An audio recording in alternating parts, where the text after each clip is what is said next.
Hi guys, John Russell here, internationally known professional psychic, paranormal investigator, and published author.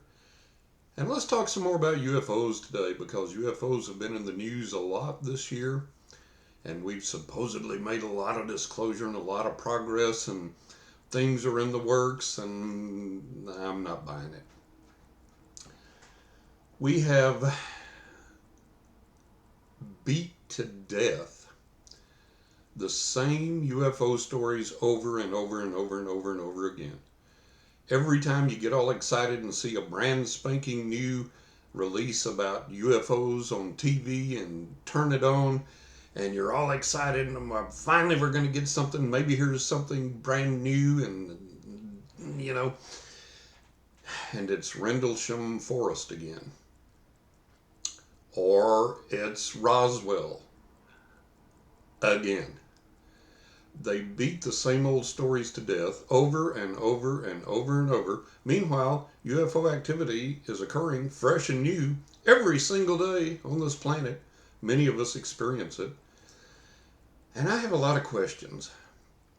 Now, I'm not denigrating or denouncing anyone in the field of ufology. I'm not denigrating or denouncing authors or podcasters or interviewers or people that have come forward from the military or government or whatever. I'm not denigrating them. I'm not making fun of them.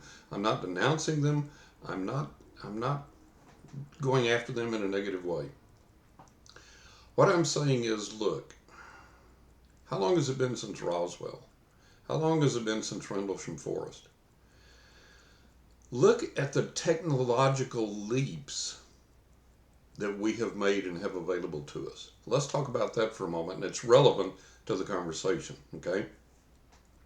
Why is it relevant? Because they say, well, we don't have the technology available to capture these things sufficiently to figure out what they are. And that's got to be the biggest load of BS ever, and I'll tell you why. Years ago, it may be a decade or longer now, I watched on TV a documentary during which one of our former heads of the CIA stated that during the Blackbird era, the SR-71 spy plane, during the Blackbird era, the SR-71, which flew in subspace, it flew so high, and it flew so fast nothing could catch it, no planes, no missiles, no rockets, nothing.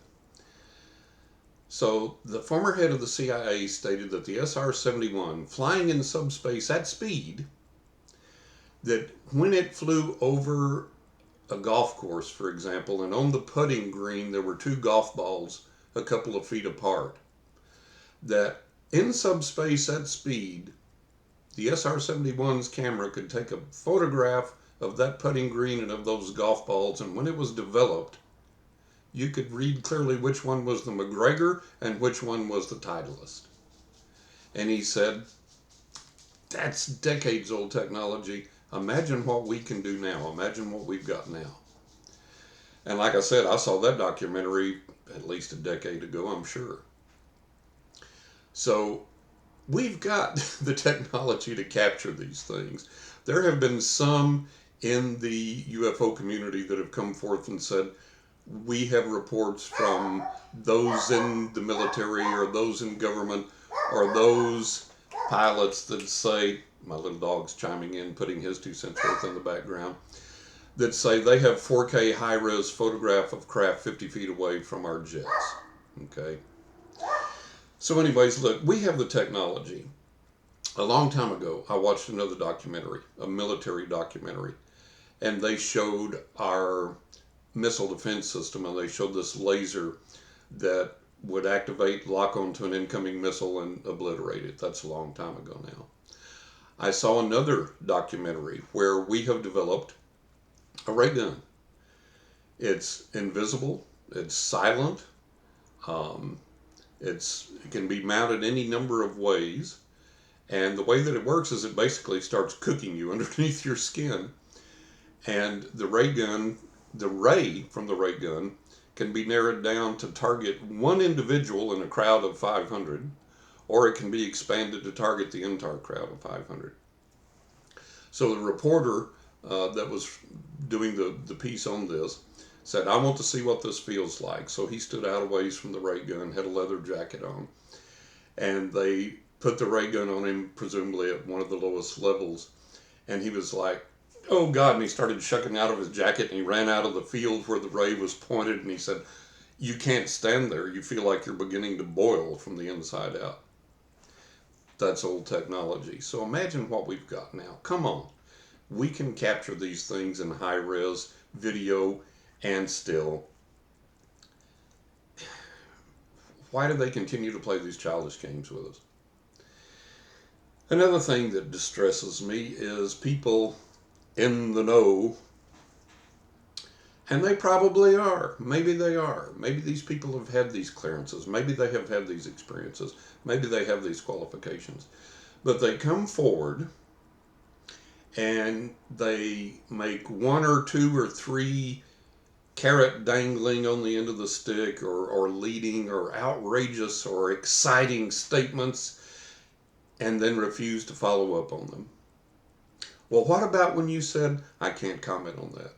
Well, have you had the experience of, I won't say anything about that? Well, are there alien bodies that you've seen? I can't make any statement regarding that. Why come forward? Why say anything? Why dangle anything? We're not pushing any doors open. We're not breaking any doors open.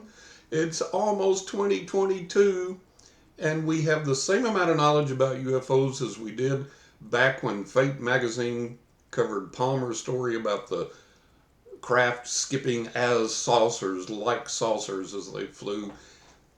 We know nothing more now. There's a jillion books, there's a jillion interviews, there's a jillion podcasts, there's a jillion radio shows, there's a jillion opinions, and guess what? None of it amounts to a hill of beans. We still don't know. There's a lot of people out there that are incredibly stupid and goofy acting that state that they've met the aliens, they know exactly who they are, what they want, the disclosure's coming, they've talked to them, here's the time they're going to disclose things. It's all BS, nothing has ever happened.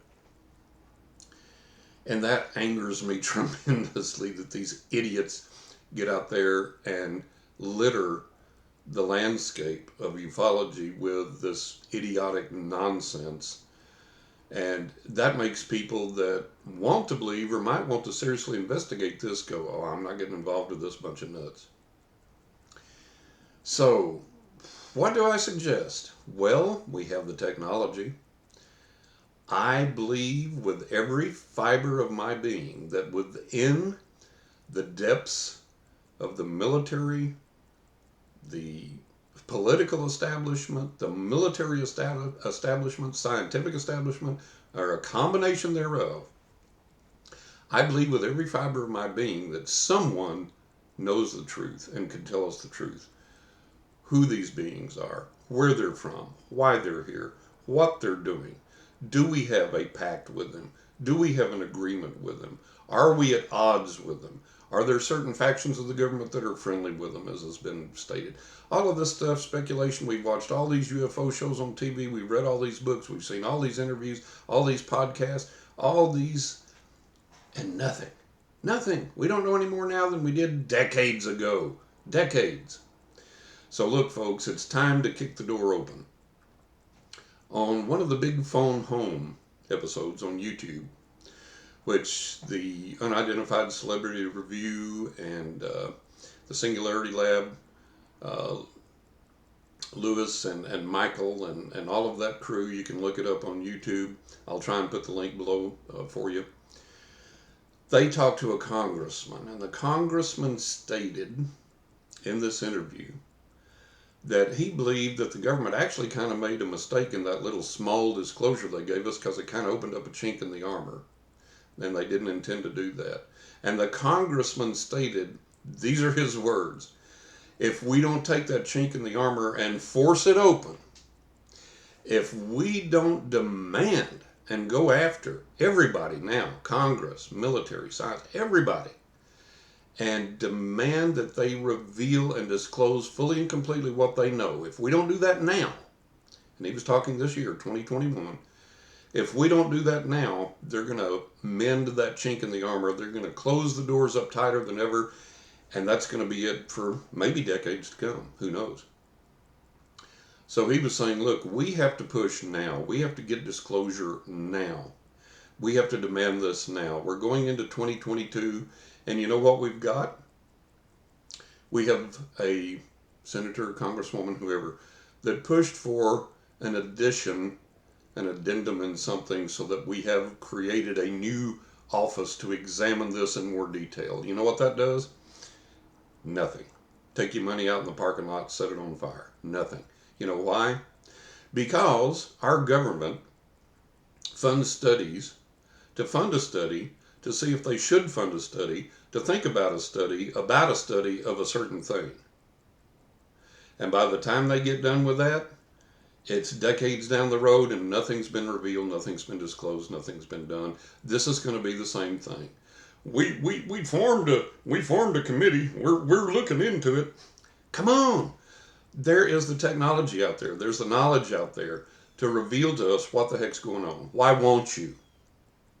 That's what we need to be demanding over and over and over and over again until we get real, honest answers. Will it destroy religion? I doubt it. I think there'll be, if there's any encounter with aliens, if they ever truly reveal themselves in public en masse and we have interaction with them, there'll be people inviting the aliens to church. There'll be Christian groups going and holding hands around the landed flying saucer and praying for Jesus to convert the aliens. Some of them will be deserting the church and saying, yeah, I knew there was nothing in it, but I'm going to go see what these guys have to say. Normal life, as it goes on every day anyways. Will it demolish our government? No, our government will continue to function mostly as is, probably. Will it change science, technology, so on and so forth radically? I would hope so, and for the better. Will that upset the pockets of the wealthy that won't align their pockets with certain niche markets that they've cornered and hope to keep going on? Yeah, probably. Is that part of the reason some of this isn't disclosed? Maybe. I don't know. But the point is, we're adults. We can handle disclosure. We can handle the truth. Life will go on. We will go on. And I think it's way, way, way past time. So quit placating yourself with these little, oh, here's a new show. Oh, we formed a new committee. Oh, they have a new thing about Roswell. Forget all of that. Let's demand real knowledge in real time of what's going on right now. And quit admiring the people that have come forward and given us 2 or 3 tidbits that they refuse to comment further on and won't comment further on anything of merit, of meat, of depth, of meaning, and just tease us and then say, well, I can't disclose that. That would violate my agreement, that this, that. We need a ball-busting whistleblower. We need somebody to come out and say, you know what? The heck with it. I don't care. People need to know. I've got the knowledge. I'm going to bring it out. Do what you need to do to protect yourself and your family. Get a group around you and tell them this is what you're going to do. However you have to do this, and bring it out. And have the veracity to go with it. Be able to prove you're who you say you are, that you worked where you say you did, that you know who you say you did, that you saw what you saw, and bring some kind of evidence with you. And so that's what I'm asking, and what I'm asking us all to push for as we go into 2022 with no more information now than we had decades ago, and it's time for the truth. It's time for real disclosure. Let's demand it. Let's demand that it happen, and let's demand that it happen now. And let's keep demanding it until we get it. Let's keep making enough noise until we get it. The squeaking wheel gets the grease. Well, let's make a squeak so loud that nobody can ignore it. If we band together and keep demanding it, we can do it. Okay? I'm John Russell, internationally known professional psychic, paranormal investigator, published author. If you would, please check out my books, and I write about my UFO experiences in my books, Writing with Ghost Angels and the Spirits of the Dead, www.writingwithghost.net, available at Amazon, Barnes & Noble, Books A Million, and write about some astonishing paranormal experiences in A Knock in the Attic, my second book, which came out this year, 2021. Also available to Amazon, Books A Million, Barnes & Noble, other mom and pop bookstores online, booksellers online. And more information on that, aknockintheattic.net, www.aknockintheattic.net. and available again at all the major booksellers. And if you have read those books, please go and give me a 5-star review. That helps them climb in the ratings, makes them visible to others. I'm not getting rich off my books. I need to make some money off my books. I need to sell a lot. So that'll help them gain in the visibility at the booksellers, and also lets other readers know that you think, hey, this is a good read, this is worthwhile. Helps them know how to spend their money when they're reading. Subscribe to my YouTube channel if you will. I'm going to be doing a lot in the coming year, and I hope it's going to be beneficial to you, give you some good food for thought, and help you out a little bit, and give you some enlightenment, and so on and so forth, at least entertain you a little bit. So subscribe to my YouTube channel, hit the YouTube button there and subscribe. And also, if you need a reading, come check out my website, johnrussell.net, and that has all the information there available if you want to get a psychic reading with me in the year 2022. I'm scheduling into March now, maybe into April already of 2022. That'll give you all the information there you need. And as always, I appreciate all your comments, your feedback, your prayers, your help, and I bless you and look forward to talking to you again real soon. Thank you so much for tuning in. I really do appreciate it. And share these videos with others if you would, if you'd like. Thank you. Bye-bye for now.